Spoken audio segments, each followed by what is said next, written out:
오늘 유인물 보시면 누가복음 6장과 누가복음 7장이 나와 있잖아요. 나름대로 계속 고민을 좀 하다가 이렇게 하는 방식이 어떨까라고 좀 제안을 좀 드리는 거예요. 일단 오늘은 누가복음 6장만 할 거예요. 뭐 심려치 않으셔도 괜찮을 것 같고, 누가복음 7장은 가져가셔서 다음 주를 준비할 때 이거를 좀 참조하셔가지고 누가복음 7장은 미리 좀 묵상하고 좀 살펴보고, 그러니까 이거를 이제 GBS 교재화 시키려고 해요. 그러니까 GBS에 대한 또 갈망도 우리에게 나름대로 있잖아요. 그러니까 약간 공부하는 느낌 나게. 그래서 막 찾아보고, 예를 들면 뭐 몇째 절에 무슨 내용이 담겨 있느냐 이런 거 예전에 했던 것들 있잖아요. 그러니까 그런 방식으로 해서 GBS 교재를 한번 만들어 볼까라는 생각이 있어서 어제 밤에 좀 고민을 하다가 지금은 이제 뭐 시간적으로 좀 부족하고 해가지고 우선은 간략하게 만들었는데, 아마 이런 형식으로 누가복음 이제 7장, 다음 주면 이제 8장, 다다음 주면 8장이겠죠. 8장을 단락별로 나누고 그 각각 단락을 통해서 첫 번째 본문을 읽으셔야 되고, 두 번째는 이 본문을 읽으실 때 다시 한번 읽고 난 이후에 체크해야 될 체크의 포인트들이 좀 있거든요. 그러니까 중요하게 우리가 좀 살펴봐야 되는 포인트에 대한 질문들을 몇 개를 던져드릴 거예요. 예를 들면 예수님께서 왜 굳이 이 타이밍에 나인성 과부의 아들을 살려주셨을까라고 하는 질문을 갖고 다시 한번 본문을 보는 거죠. 그냥 나인성 과부의 아들을 살려주셨구나가 아니라 왜 그렇게 하셨지라는 질문 속에서 본문을 보실 수 있게 질문 몇 가지를 좀 드리고요. 그 다음에 이제 본문을 이해하는 것을 넘어서서 묵상의 포인트가 있죠. 우리가 지금 누가복음을 보는 관점 자체는 뭐냐면, 이따가도 얘기하겠지만 이제 누가가 어떻게 복음을 전하고 있는가라는 거잖아요. 그러면 누가가 과연 예수님이 행하셨던 여러 가지 에피소드 중에서 왜 이 이야기를 특별히 선별해서 여기다 기록해 놓아서 우리로 하여금 읽게 하고 있는가라고 하는 질문을 던지는 질문이 조금 더 깊이 들어가는 질문일 거예요. 그런 방식으로 좀 해보려고 하고, 거기다가 이제 플러스 우리 하루 한 장 아침에 묵상하는 그 본문까지 좀 포함시키고 주보랑 주일날 나누는 나눔지까지 포함시켜가지고 마치 수련회 워크북처럼 만들어 볼까라고 하는 욕심은 있어요. 될지는 모르겠지만, 그래서 일주일 동안 그거 부클릿을 좀 갖고 다니시면서 여러분들이 묵상하실 수 있게 좀 도움을 드리고자 해요. 그리고 이게 잘 올해 한번 해보고 잘 정착이 되고 여력이 좀 있어가지고 계속 해나갈 수 있다는 생각이 들면, 내년에 이제 1년치를 모아가지고 예전에 주보 모아서 주보 철 이렇게 책으로 만들어주고 막 이런 이벤트도 하고 그랬었거든요. 연구 보관용 뭐 이런 걸로 해가지고. 여러분들이 거기다 영성일기도 쓰시고 뭐 큐티도 하시고 하신 거 기록들 남겨놓은 것들 통해 가지고 연말에 그거 잘 모으신 분들은 뭐 시상도 하고 좀 이렇게 책도 만들어드리고 이러면은 재밌지 않을까라는 개인적인 생각이에요. 부담 느끼시라고 하는 이야기 맞고요. 한번 해보죠. 그래서 일단은 제가 만들 수 있을지는 잘 모르겠어요. 한번 근데 보니까 이번 주 토요일 날 생각보다 제가 이런저런 일 때문에 좀 분주해가지고 사실 시간을 많이 뺏겼는데, 그런 시간들을 잘 모으면 그래도 좀 만들 수 있지 않을까라는 생각이 좀 들어서 한번 해보려고요. 자, 거기까지가 광고고요. 해볼까요? 누가복음 6장. 여러분들이 이제 약속을 잘 지켜주셔서 조금 이제는 누가복음 6장에 대한 이야기에 많이 시간을 할애하지 아니하고 우리가 고민해볼 내용들에 관해서 조금 더 집중하면서 이야기를 좀 풀어가면 좀 짧은 시간에 깊이 있는 이야기를 나눌 수 있을 것 같습니다. 그래도 이제 리마인드는 한번 해보실까요? 누가복음 6장 읽으셨겠지만 기본적으로 누가복음 6장에 담겨있는 내용이 무엇이었는가를 좀 떠올리시면 좋겠는데, 크게 저는 이제 네 가지로 좀 구분해보면 좋을 것 같아요. 첫 번째 파트는 안식일에 관한 논쟁이 기록이 되어져 있습니다. 왜 제자들이 안식일에 밀을 이렇게 까서 이렇게 먹느냐, 이 이슈와 또 예수님께서 왜 안식일에 병자를 치유하시는 이 행위를 하시느냐라고 하는 이슈가 처음에 좀 담겨 있었고, 그 다음에 이제 두 번째 에피소드는 예수님께서 제자들을 부르시고 그 제자들 가운데서 특별히 12명을 사도로 임명하시는 장면이 기록이 되어져 있어요. 그리고 이제 간단하게 예수님의 이제 치유 사역이 이제 등장을 합니다. 그리고 아주 긴 파트죠. 사실은 6장의 이제 핵심 파트라고 볼 수 있는 20절로부터 49절까지는 예수님의 말씀 사역에 관한 기록이 등장을 하죠. 예수님께서 소위 이걸 평지 설교라고 부르는데, 평지 산에서 내려오셔서 평지에서 설교를 하셨다고 해서 평지 설교라고 부르고, 우리가 이전에 살펴봤던 마태복음 5장부터 7장이 기록되어 있는 이제 산상 설교와 좀 이 연결지어서 잘 언급되는 본문이기도 합니다. 6장에 나와 있는 이 내용들을 이제 우리가 살펴볼 텐데, 다시 한번 우리가 좀 또 언급해야 될 건 뭐냐면, 지금 우리가 누가복음 살펴보고 있는데 이 살펴볼 때 우리의 포커스가 어디 있느냐예요. 이것들을 좀 기억하시면서 누가복음을 계속 살펴보시면 좋을 것 같아요. 첫 번째, 결국 누가복음이라고 하는 이 복음서는 예수님이 그리스도라는 사실에 대한 이야기를 하는 거거든요. 그러니까 예수님이 누구신가라고 하는 걸 설명해 준단 말이에요. 그러니까 누가복음을 우리가 어떤 관점을 살펴보든지 간에 기본적으로 누가복음을 통해서 우리가 얻어야 되는 유익은 무엇이냐면 예수님이 그리스도라는 사실이에요. 그러니까 이 누가복음에서 예수님이 그리스도라고 하는 것을 어떻게 증거하는가라고 하는 부분을 포커스를 맞춰야 되는 건 너무나 분명해요. 그런 관점에서 만약에 우리가 지난주에 보았던 누가복음 5장을 다시 한번 살펴본다면 예수님이 이렇게 기록되죠. 우리의 지식과 경험을 넘어서는 분으로 설명이 되어지죠. 그렇게 그는 그리스도시다라고 증거가 되어 있는 거고요. 또 그리스도이신 예수님께서는 정치적인 리더들과는 좀 달랐어요. 그들이 하는 행태와는 완전히 다르게 했죠. 오히려 사람들을 불러 모으고 그들 위에 군림하는 방식의 어떤 정치적인 리더십을 갖고 어떤 그의 사역을 하신 것이 아니라 오히려 사람들을 피해서 한적한 곳에 가서 기도하시는 모습을 이제 보이게 된다는 거예요. 사람들이 몰려올 때에. 그리고 특별히 이제 누가는 예수님께서 이처럼 기도하셨다라고 하는 사실을 다른 복음서보다 굉장히 많이 좀 비중 있게 다루고 있어요. 오늘 6장에서도 그 부분이 나오는데요. 그때 다시 한번 좀 해볼게요.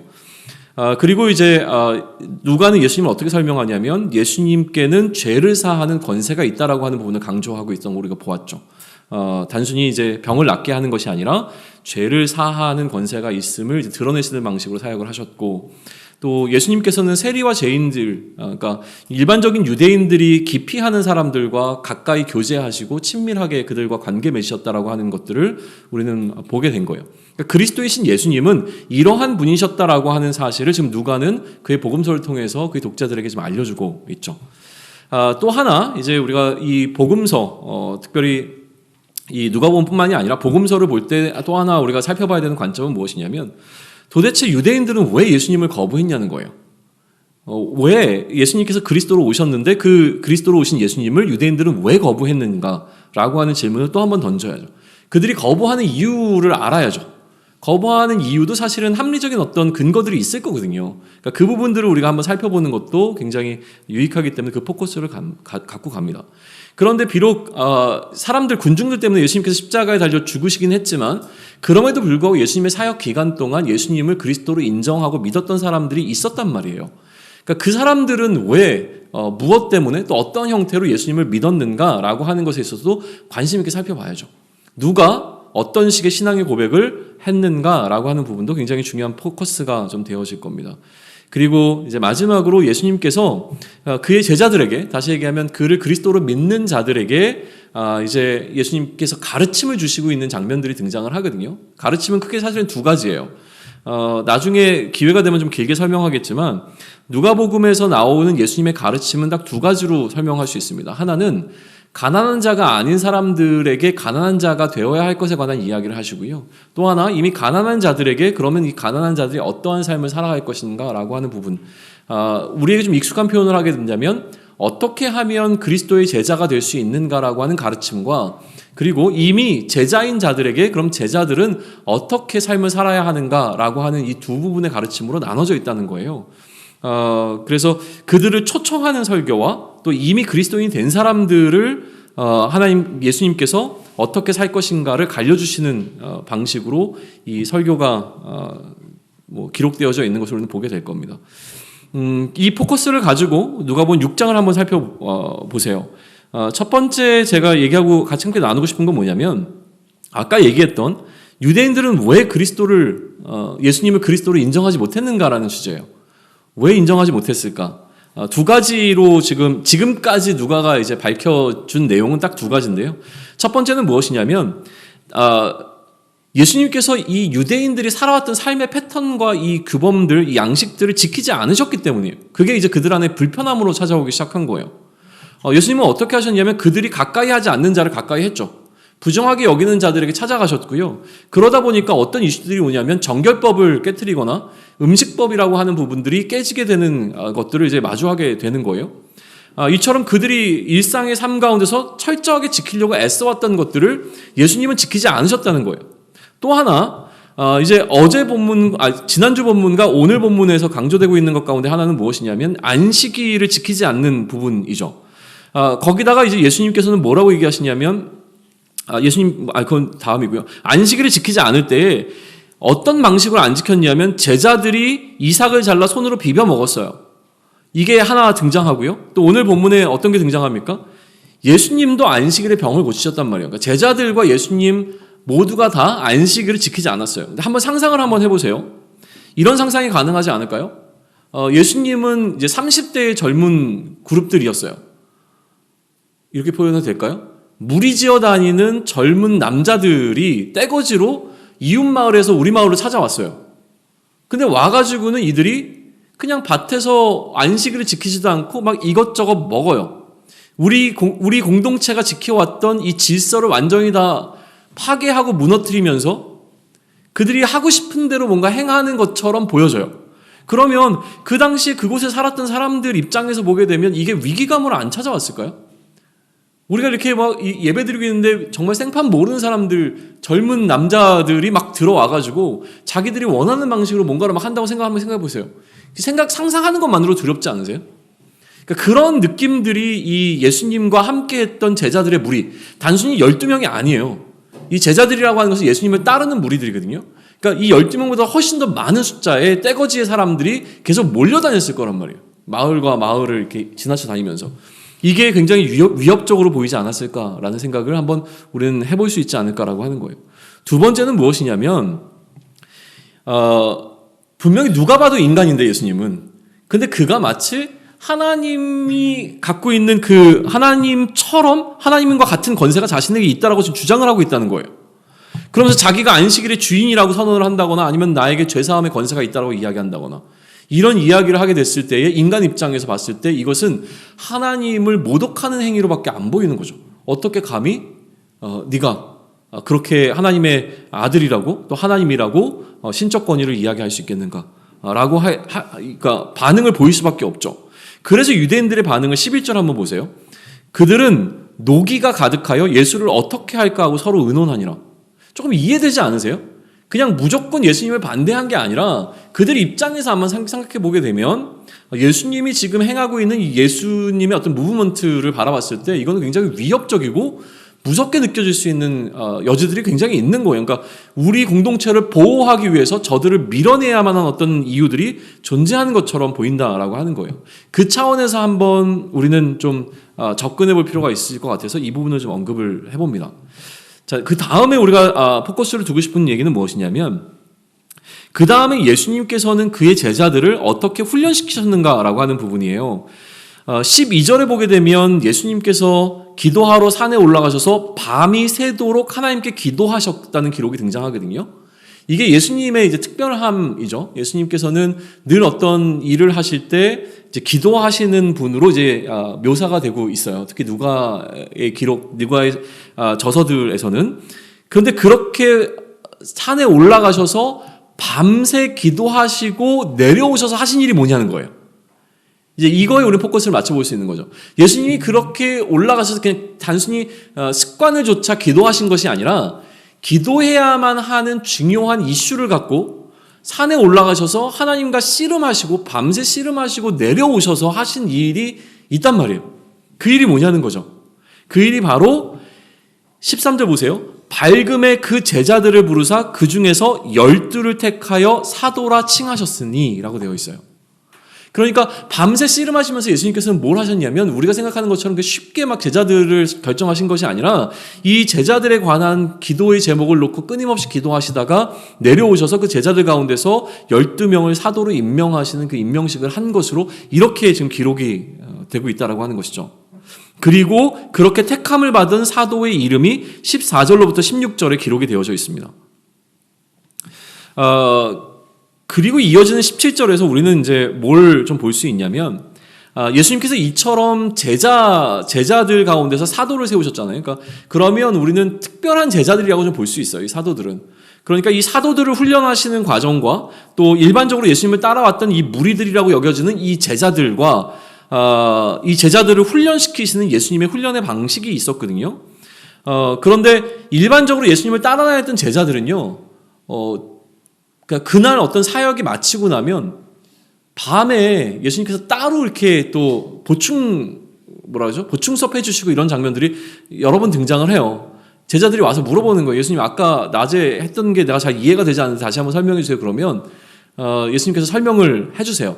그게 무슨 이야기였냐면 말이지 라고 얘기를 해주세요. 또 어떤 경우에는 모여있는 사람들이 완전히 이해하지 못하도록 이제 비유로 설명하시는 경우도 있고요. 하여튼 다양한 방식으로 예수님께서는 이렇게 훈련을 시키시는데 예수님이 말씀을 전하실 때 크게 두 그룹으로 나눠서 보시면 될 것 같아요. 그러니까 예수님께서 지금 설교를 이제 하시잖아요. 말씀을 전하시는데 말씀을 전하실 때 두 그룹으로 나눠서 보세요. 예수님을 그리스도로 인정하고 따르고자 하는 제자들의 그룹이 있었고요. 또 한 그룹이 있었는데 이 그룹은 뭐냐면 마치 이 마을에서 굉장히 유명한 어떤 목사님이 오셔서 부흥 집회를 하신대 라는 소문을 듣고 사람들이 몰려온 거예요. 그날 와서 말씀도 듣고 또 뭐 하려고? 은혜도 받고 또 치유도 받으려고. 그래서 막 사람들이 막 그 신유 집회 뭐 이런 거처럼 막 이 마을 저 마을에 사람들이 몰려온 거예요. 그러니까 이 사람들의 관심은 어디에 있어요? 자신의 몸이 낫는 거에 있는 거죠. 그러니까 그들과 이제 예수님의 제자들을 약간 좀 구분짓는 부분들이 좀 등장하기도 합니다. 어쨌든 지금 그 부분이 나와 있는데요. 예수님은 기본적으로 두 가지 방식으로 제자들을 양육하셨는데 모든 사람들이 함께 있을 때 공개적인 어떤 강의도 하셨어요.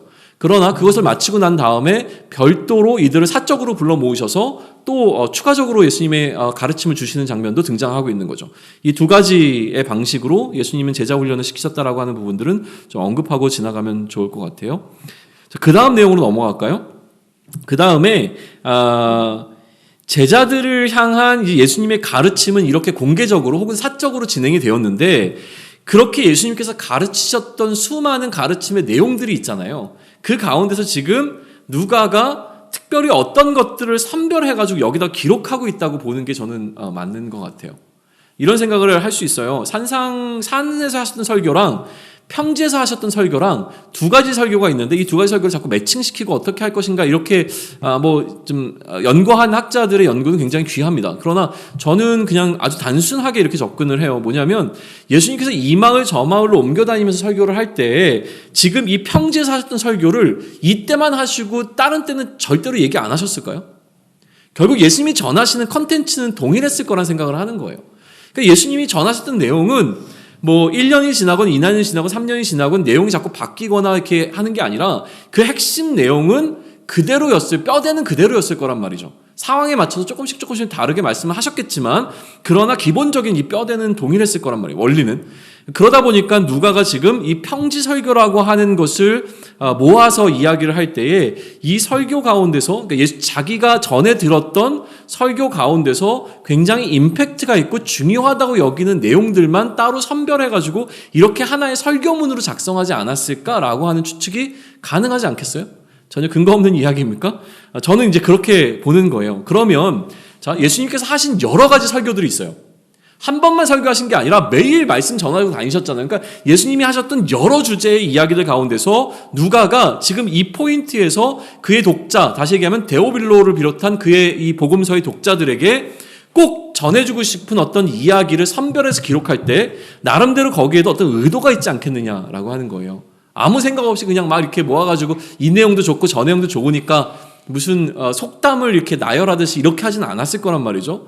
그런 차원에서 봤을 때 제가 이제 제안하는 것은 세 가지로 한번 나눠서 살펴보시자는 거예요. 이게 이제 굉장히 중요한 포인트입니다. 자, 한번 보세요. 20절 한번 보시면은요. 20절에 예수께서 눈을 들어 제자들을 보시고 이르시되 너희 어떤 자들이요? 가난한 자라고 이야기하시잖아요. 그리고 24절 한번 보세요. 24절 보시면 그러나 화 있을진저 너희 어떤 자들이요? 부요한 자. 자, 가난한 자의 동그라미, 부요한 자의 동그라미. 뒷장으로 넘어갑니다. 뒷장으로 넘어가셔서 27절 한번 보세요. 27절에는 뭐라고 기록되어 있습니까? 그러나 너희 듣는 자에게. 그래서 저는 이 세 가지 포인트로 이거를 어떤 기점으로 삼아서 세 단락으로 크게 예수님의 설교를 좀 나눠보시면 좋을 것 같아요. 첫 번째는 가난한 자에게 말씀하십니다. 두 번째는 부유한 자에게 말씀하세요. 그리고 세 번째는 지금 이 말씀을 듣고 있는 자들에게 이야기하세요. 이거예요. 일반적인 가난한 자를 어떻게 얘기해야 되지? 보통 명사 뭐 이런 거 얘기하잖아요. 그러니까 일반적인 어떤 가난한 자들을 향한 메시지를 먼저 이야기하시고요. 그 다음에는 부유한 자에 대한 메시지를 이야기하세요. 이거는 뭘 의미하냐면 이게 하나의 어떤 기본적인 원리와 뼈대가 된다는 거예요. 그리고 난 다음에 듣는 자들에게 그러면 주시는 메시지가 본격적으로 전개가 되겠죠. 자, 가난한 자를 우리가 지난주였나요? 어떻게 해석을 했나요? 가난한 자를 어떻게 이해했죠?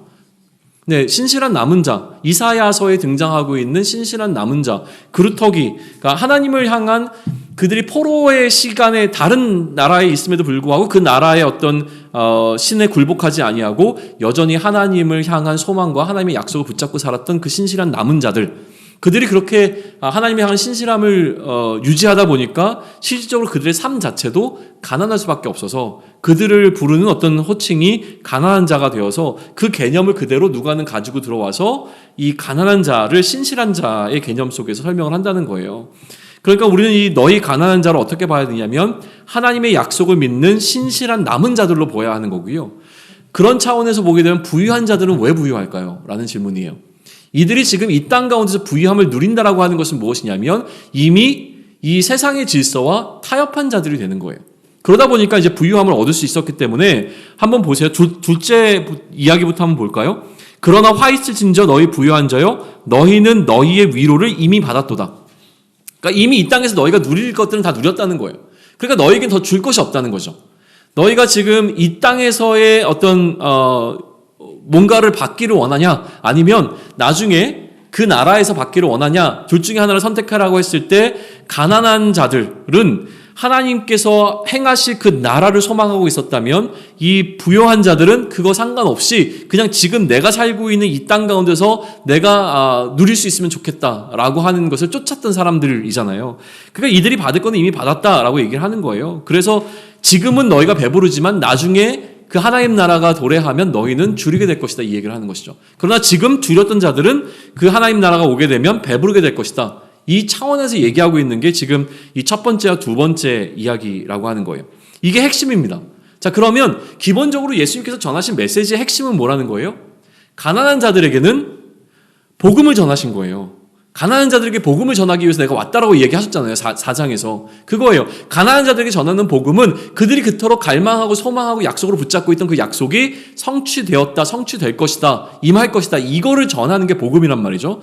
그러니까 이제 복이 있다라는 이야기를 이렇게 하시는 건데 반면에 그렇게 신실하지 않았던 부요한 자들을 향해서는 뭐라고 얘기하는 거예요?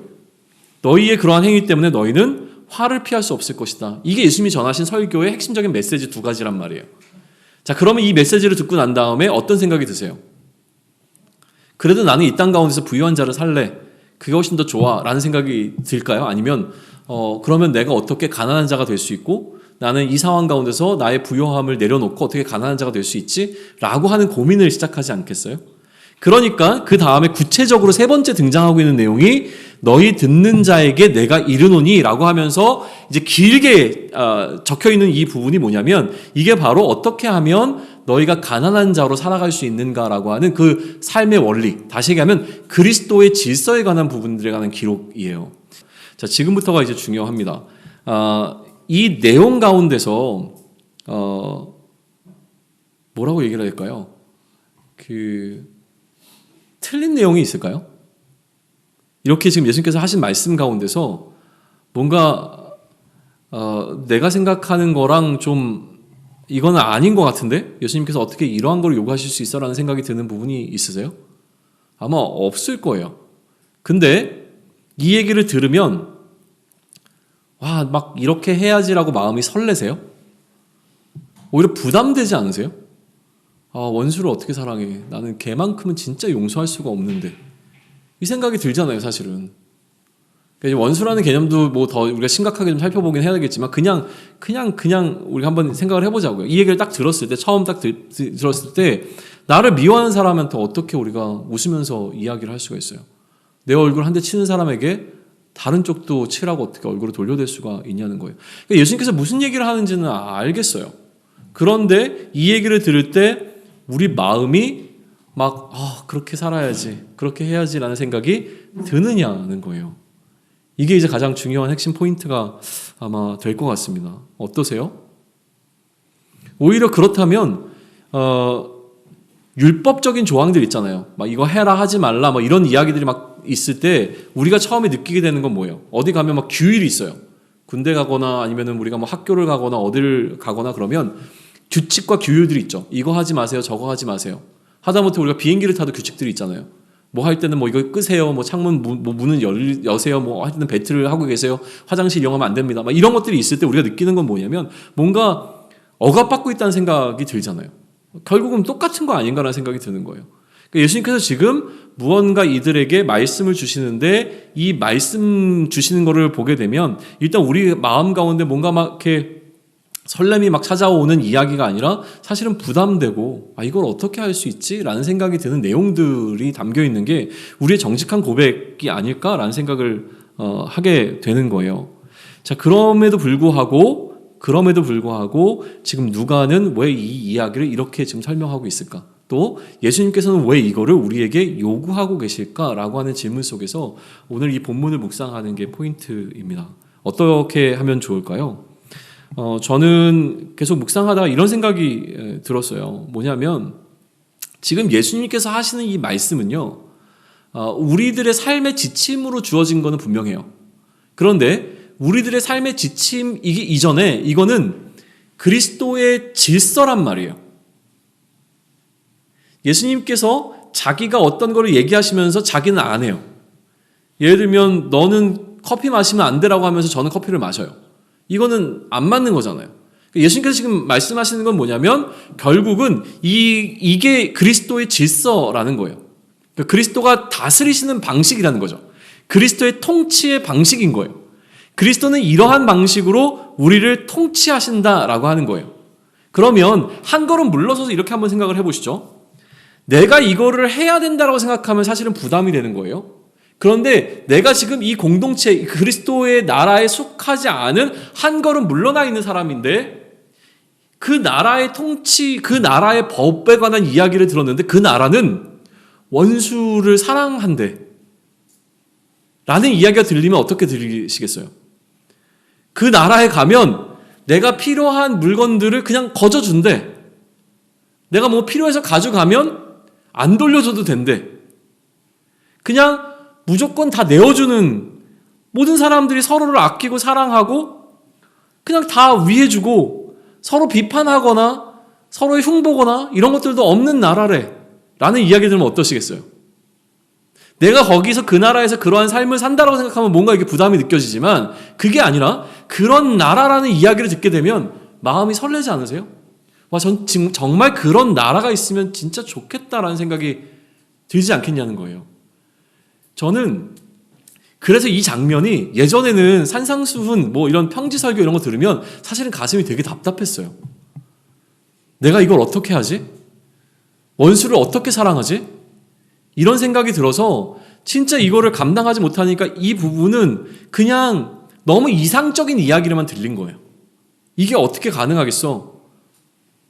그런데 이번에 이제 묵상하면서 계속 질문을 던질 때 주셨던 마음은 그거예요. 오히려 예수님께서 이들에게 지금 하시는 것은 그들이 이렇게 살아라고 하는 이야기일 수도 있지만 한편으로는 이러한 삶이 가능한 나라가 바로 그리스도가 다스리시는 하나님 나라라는 사실을 이들에게 지금 알려주고 계시는 게 아닌가?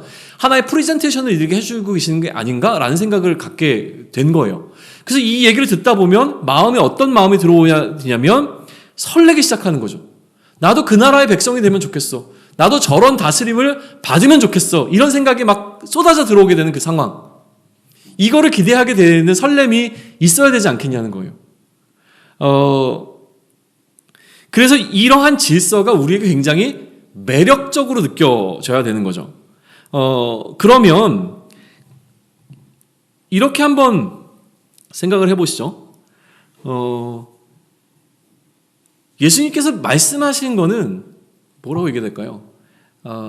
가장 좋은 광고를 보통 뭐라고 얘기하죠? 가장 좋은 광고 효과를 갖고 있는 게 입소문이라고 이야기하잖아요.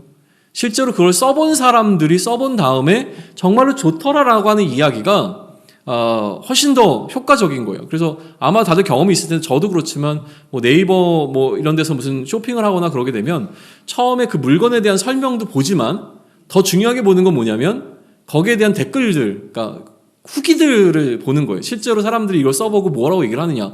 그 제품을 만든 사람들이 그 제품에 대해서 뭐라고 설명하는 것보다 더 중요한 건 뭐냐면 실제로 그 제품을 써본 사람들이 여기에 대해서 뭐라고 평가하느냐가 이 물건을 결정하는데 훨씬 더 중요한 역할을 하죠. 자, 그러면 이 원리를 혹시 여기다 적용할 수 있을까요? 그런 생각을 한번 해본 거예요. 예수님께서는 하나님 나라에 관한 이 어떤 그림을 우리에게 프레젠트 해주셨어요. 마치 우리가 모델하우스 같은 데 가면 설명해 주는 것처럼 하나님의 나라는 이런 나라야 라고 이렇게 설명을 막 해주셨어요. 그런데 그 나라에 대해서 나라 바깥에 있는 사람들이 이 나라에 들어오기 위해서 결정적인 역할을 하도록 하신 것은 무엇이냐면 그러한 삶을 살고 있는 사람들을 통해서 이 바깥에 있는 사람들도 여기로 초대받아 들어올 수 있게끔 지금 하고 계시는 이야기가 이렇게 삶을 살라고 하는 이야기로 이제 이해가 되는 거죠. 너희가 지금 이 땅 가운데 거하지만 이 땅 안에서 그리스도의 질서가 그대로 뭐라 그러죠? 적용되어지는 그 삶을 살게 되어질 때에 그래서 맨 마지막에 무슨 얘기를 하냐면 본문을 제가 바꿔버려가지고 본문을 정확하게 다시 한번 좀 읽어드릴게요. 나중에 이 6장 마지막에 가게 되면 뭐라고 얘기하시냐면 46절 한번 보세요. 혹시 성경책에 있으신 분들은 너희는 나를 불러 주여 주여 하면서도 어찌하여 내가 말하는 것을 행하지 아니하느냐라고 얘기하세요. 너희가 나를 주라고 부르면서 어찌 내가 지금 말하는 것을 행하지 아니하느냐. 예수님의 갑갑함이 느껴지세요? 그러니까 중요한 건 뭐냐면 예수님이 말씀하신 이러한 질서, 그리스도의 질서를 그들이 행해야 되는 것이죠. 이들이 행하게 되어지면 어떤 일이 발생합니까? 실제로 이것이 이상이 아니라 현실이 되어지는 거잖아요. 현실이 되어졌을 때에 그 현실을 바라보면서 이 현실, 그러니까 이 나라 바깥에 있는 사람들이 뭘 느끼게 되겠어요? 나도 저 나라의 백성이 되면 좋겠어 라고 하는 생각을 갖게 되는 거죠. 이게 지금 가장 중요한 부분인 것 같아요. 그래서 우리에게 적용하면 이런 적용이 가능해지는 겁니다. 자, 먼저 우리가 이 누가복음 6장을 볼 때에 우리 마음 가운데 설렘이 있는가를 다시 한번 돌아보면 좋겠어요.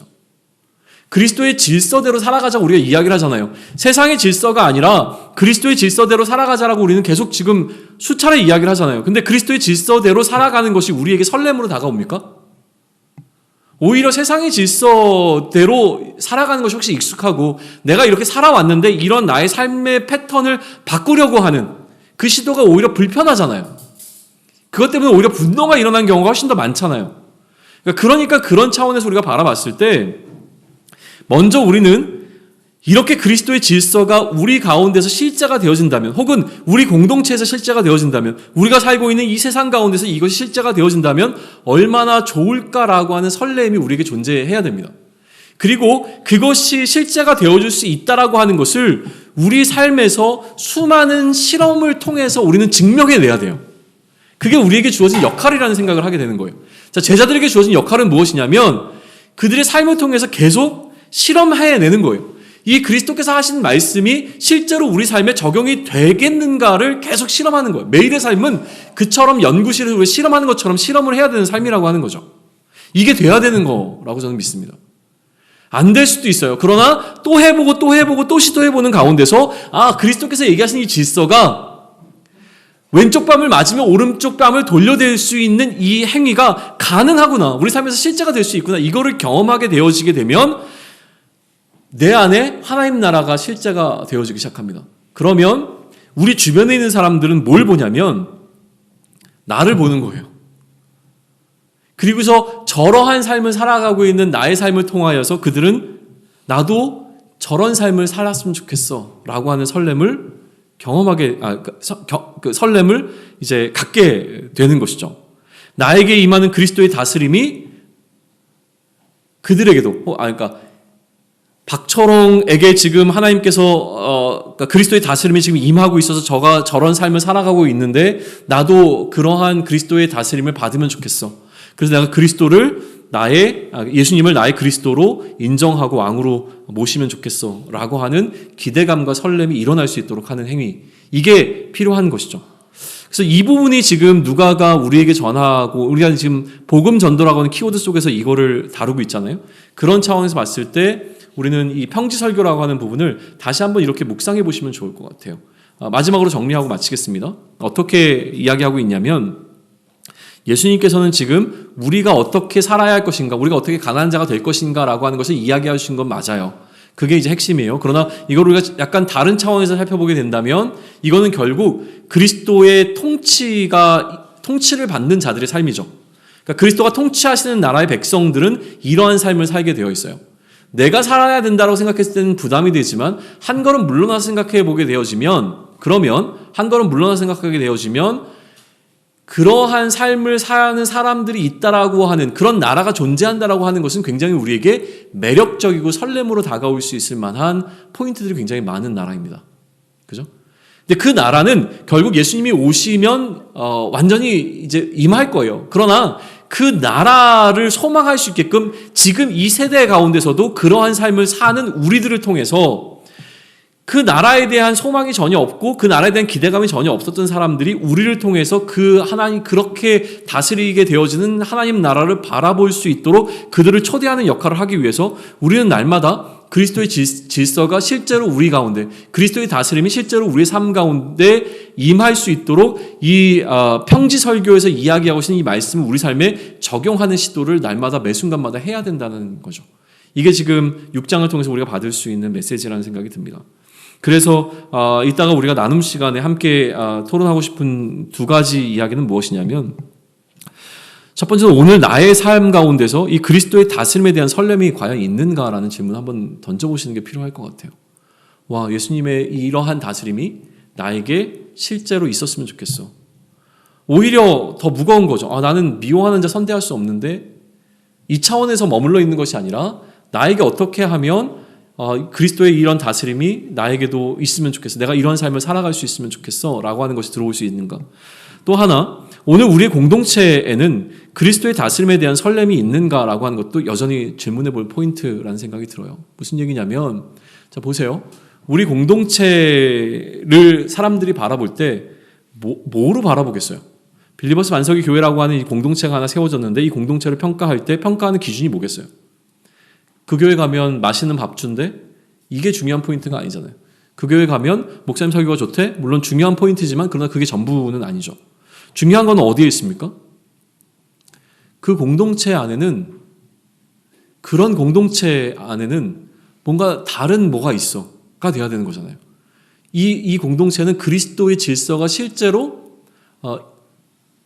그러니까 실제가 되어지는 공동체인 거야.